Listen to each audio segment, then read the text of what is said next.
আসসালামু আলাইকুম। আমি একটা কথা বলতে চাই, কারণ বন্যা কবলিত স্থানে যে সকল শিক্ষার্থী ছাত্ররা ও অন্যান্য ধরনের মানুষ সহযোগিতা করছেন, তাদেরকে আমি একটা উদ্দেশ্য করেই বলবো, পানি নেমে যাওয়ার পর তাদের অবস্থা কেমন হয়, এক বছরের মধ্যে তাদের অবস্থা ঠিক হবে কিনা আমি জানি না। তাই আমি ওই সকল মানুষকে বলছি, বন্যার পানি নেমে যাওয়ার পর তাদের অবস্থানে আপনারা পাশে থাকবেন। তাদের অবস্থা এতটাই ভয়াবহ যে বন্যার পানিতে তাদের ঘরবাড়ি সব কিছু ভেঙে চুরে। আমি সেই সকল মানুষকে বলছি, আপনারা যেভাবে পাশে ছিলেন অবশ্যই তাদের থাকবেন, অবশ্যই তাদের পাশে থাকবেন। কেননা তাদের অবস্থাটা এতই ভয়াবহ যে আমরা আমরা আমরা দেখেছি যে তাদের অবস্থানটা এতই ভয়াবহ, কারণ বন্যার পানিতে তাদের সব কিছু নিমিশেই একবারে ক্ষতিগ্রস্ত হয়ে গেছে। তাই তাই সকল মানুষকেই বলছি, আপনারা যেগুলো মানুষকে সাহায্য সহযোগিতা করছেন, আপনারা অবশ্যই তাদের পাশে থাকবেন।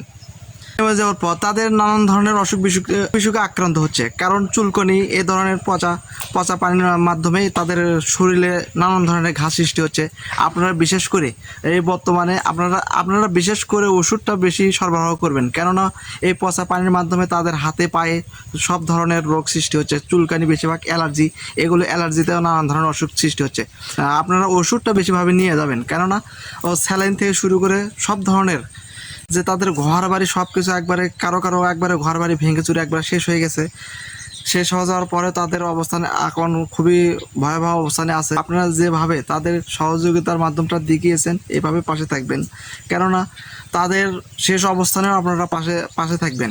তাদের অবস্থানটা এতটাই ভয়াবহ যে প্রায় এক বছরের মধ্যে তাদের অবস্থানটা উপরে উঠতে পারবে কিনা তা জানি না। তাদের অবস্থা খুবই একদম নিম্ন পর্যায়ে চলে গেছে, তারা পাচ্ছে না কোনো কিছু। আপনাদের রিকোয়েস্ট, আপনারা তাদের পাশে থাকবেন। দেশের বিভিন্ন প্রান্ত থেকে সকল মানুষেরা বন্যা কবলিত স্থানে আপনারা সহযোগিতা করছেন, আপনাদেরকে অসংখ্য ধন্যবাদ। কারণ আপনারাই দেশের উদ্যোক্তা, ছুটে এসেছেন এ দেশের মানুষকে রক্ষা করতে।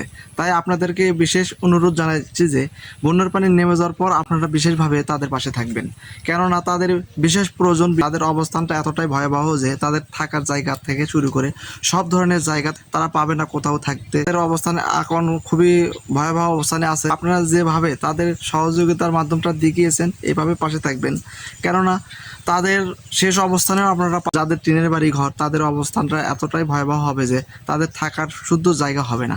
যেভাবে তাদের অবস্থাটা দুর্দশায় পরিণত হয়েছে, আপনাদের হাতের মাধ্যমে তাদেরকে উপরে ওঠানো।